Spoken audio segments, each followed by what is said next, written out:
Hey girl, welcome to my channel. I'm Shantae Charles. If you're new, thank you for coming. Please hit like and subscribe and share the channel with someone else. If you've been here before, thanks for coming back again. So let's get right into why you're here. How to make $100,000 without a college degree. But let me give you a little backstory about me. Again, I'm Shantae Charles. I am married. I have 4 children, 4 boys to be exact, ages 8, 7, 4, and 1 years old. 6 years ago, I was a CNA. I was making $12 an hour. I was overworked, underpaid, underappreciated. And my husband had gotten laid off from his job. My husband had a really good job. We live in North Dakota, and many people don't know that outside of Texas, North Dakota is the second highest producer of oil in the United States. So oil drives our economy. Most of the time we have a really good economy, a really good job market. Our unemployment rate is relatively low the majority of the time. Even during the Great Recession, our unemployment rate was like 2%, which was unheard of in other parts of the United States. But anyway, my husband had a job pertaining to the oil field. He didn't work in the oil field, but he's a welder by trade, and he made the tanks that held the oil. Unfortunately, one day he went to work and the job said that they were going to have to lay off some people. Now, he didn't get laid off, but less than 30 days later, the entire company had closed up and had gone out of business. So, of course, he had to look for another job. Now, he had made a lot of money working in the oil industry. Usually, when you have an oil field related job, excuse me, something's itching my nose. Sorry. Usually, when you have an oil field related job, you're gonna work anywhere between 12 to 16 hours a day. So it's long hours, and the pay is really great. So even if your base rate is little because of the amount of hours that you're going to work, you're going to make a lot of money. But anyway, the company had gone out of business. He had to search for another job, and he found another job. But unfortunately, the job was 2 hours away in a whole nother city, opposed to 5 minutes down the street from where we were living at the time. So he went to that job, had to work 12 hours a day, sometimes even 16 hours a day, stayed over in the hotel when they had a big job that needed to be done by a certain hour. He would stay over in the hotel, go to work the next day, put in 12 hours, then drive 2 hours back home. So he did that a while, and then unfortunately that company closed up because oil production was down. When the price of gas is down, most Americans are excited and happy that gas is so cheap. But those of us that live here in North Dakota, we're not really too excited about the price of gas being low and cheap, because high gas means our economy is booming, and our husbands that work in the oil field or work oil related jobs, that they're going to stay employed and make a lot of money. They're going to make big bank. So we don't like when gas prices are down.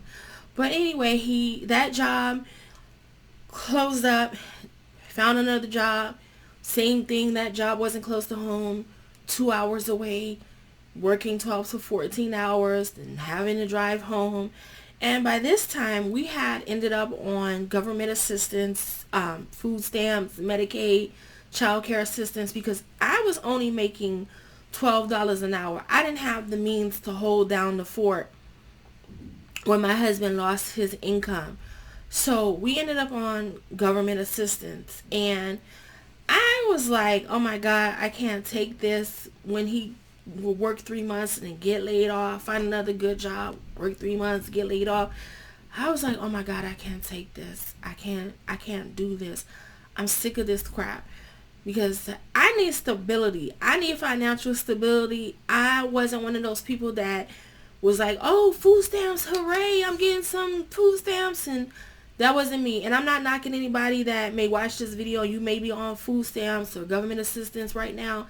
I thank God that we live in a country that if we fall on hard times financially, there are programs that can assist us. But I'm a believer that they're to help you get back on your feet, but not to maintain you. You're not supposed to stay there the rest of your life. And I didn't want to be on government assistance. And my husband, he didn't want to use it at all, because my husband is originally from the Caribbean. He's from Trinidad, and he's like, no, we're not doing that.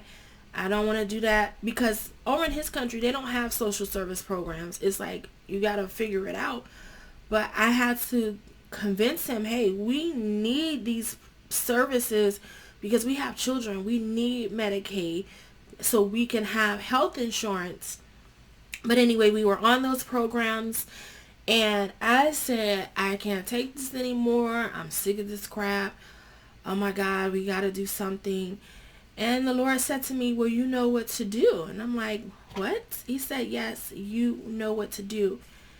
And prior, I was an independent contractor with the state of North Dakota. North Dakota is one of the few states here in the United States where you can contract directly with them to go into the homes of seniors and the disabled to take care of them in their home and get paid via Medicaid without having to be a licensed agency. You can contract as an individual with the state of North Dakota, and they will pay you through Medicaid so that individuals can stay out of the nursing home and in their home. Because North Dakota, a lot of North Dakota is very rural and open land. They allow that because a lot of places there's small town, very small, where there's not even 1,000 people in some places. So in order for people to be able to get care, they allow for individuals to contract with the state of North Dakota. And I had been independently contracted with the state of North Dakota for a couple of years, but of course one person can only see so many individuals in a day. And when I got pregnant with my first child, I wasn't taking on any clients. In fact, I left my client that I had because I wasn't able to service her anymore because I was pregnant, and I didn't take on any other clients because I was pregnant, and I was just like, I'll just keep my job and work my job because I felt like it was some stability in the job, but we know there's no real stability in the job. But the Lord said to me, you know what to do. And I was like, huh? He says, yes, you know what to do. And that's when it dawned on me, okay, Shantae, stop being scared. Get off the edge and just take the leap and start your own agency.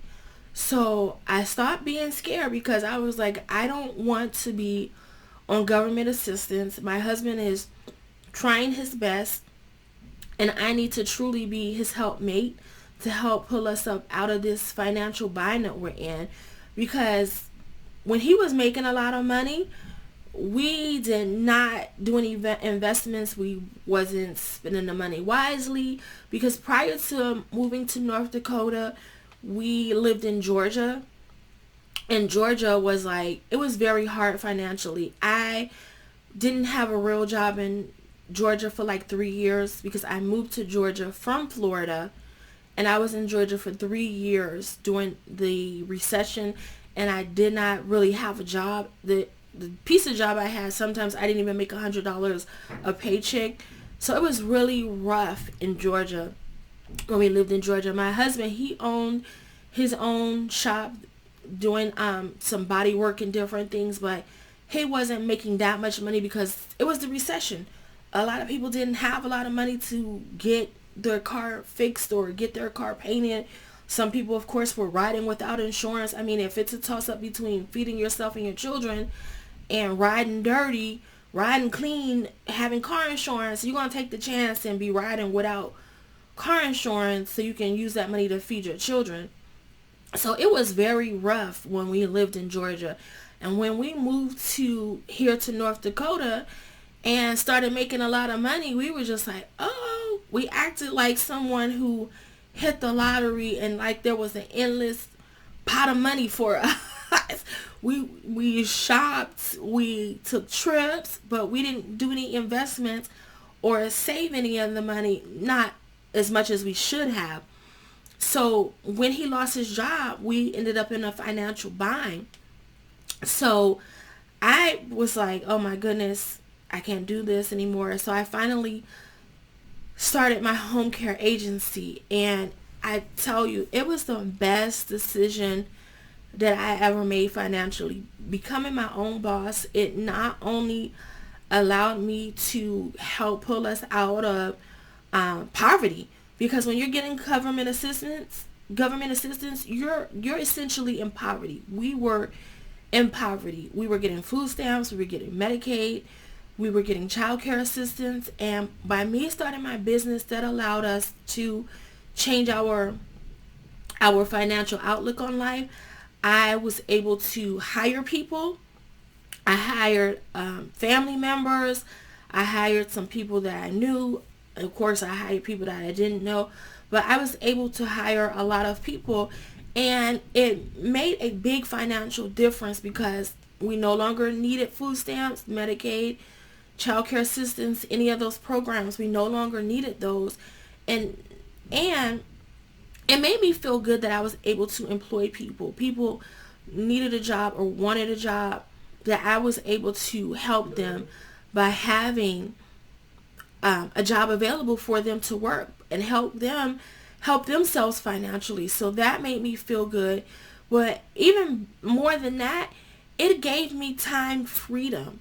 I remember when I worked at the nursing home that if I wanted to take a day off or a vacation, even if I had the time, sometimes I was denied the ability to take that vacation if someone else had already requested the time off, because two people couldn't be gone from the floor at the same time, or if the nursing home in general, not even on my floor, but if in general the nursing home was short, they would deny you the time, because when one floor was short, they would float people from another floor to help on the floor that was short.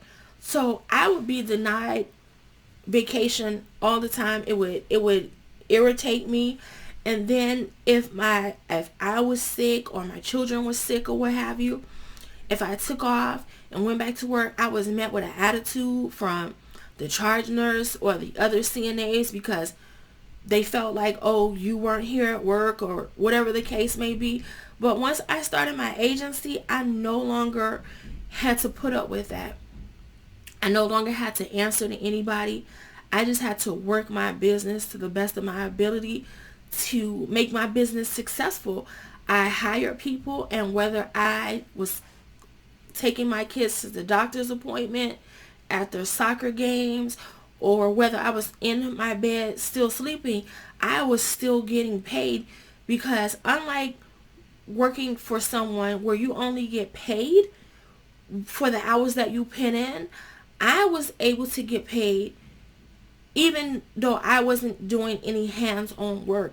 I was getting paid while the other people were out in the field doing the work. So if 3 employees were at the homes of clients doing work, that means I was reaping, so to say, 3 paychecks. I'm going to get paid from 3 people doing the work, opposed to just my one check that I was getting from my job. And I quit my job. I didn't stay there. I was like done with that. I actually quit my job at the nursing home before I started my home care business. When I started my home care business, I was a phlebotomist slash CNA at another clinic. But that's a whole nother story. But starting my home care agency, it allowed me time freedom and financial freedom. It totally changed my family's financial outlook. We didn't have to worry about, okay, when we go to the store, we only have this amount of food stamps. You got to take a calculator, count up everything to make sure you don't go over.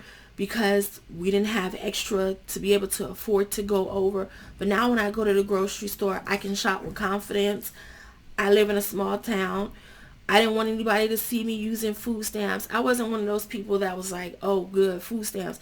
That's not how I was raised. My family, this just wasn't my thing. So I would be like, I don't want any of my co-workers or anybody to see that I'm using food stamps. I would be embarrassed. But now when I go to the grocery store, I go to the grocery store with confidence. If I go over budget, oh well, I can go over budget and not have to be in a panic and not worry about what are we going to do. This is going to take away from the gas money or take away from daycare, what have you. Starting my home care agency gave me a lot of freedom financially as well as time. And I got paid from, I getting paid from Medicaid as well as from private pay customers, because everyone isn't low income, so you can get clients that are private paid. And I was able to go from making $12 an hour to over $100,000 in less than 12 months. Again, like I said, it totally changed our family's financial dynamic.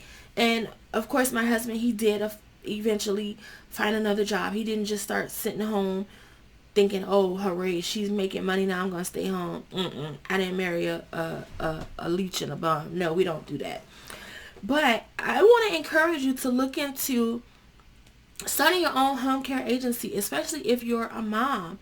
Even if you're not a mom, but especially if you're a mom, because it allows you to hire people, and you're going to get paid not just from the hours that you physically put into your job, but you can essentially get paid 24 hours. If you have clients that need assistance 24 hours out of the day, you can essentially be making money 24 hours. Even when you're sleeping, if you go out of the country, if you're down at your kid's soccer game, you're still making money. My brother, he had a destination wedding in Mexico. I was able to go to Mexico and I was still getting paid because someone else was at the client's home taking care of them, and I was still getting paid. So it is a great business to start. You don't need a college degree, and you can make a ton of money by getting paid from private pay clients as well as Medicaid. I want to invite you to watch my webinar. It's a free webinar. You can join and watch at any time at your convenience.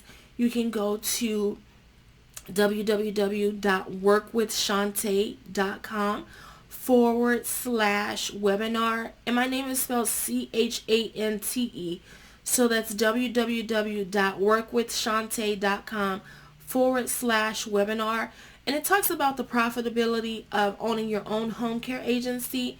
Once you view that video, if you would like to book a consultation with me, it gives you information on how to book a consultation with me. And you can do so. And we can chat about how you can start your home care agency and how I can assist you with that. I hope to hear from you. Listen, hit like, hit subscribe, share this video with another woman. Thank you so much for your time, and have a great day.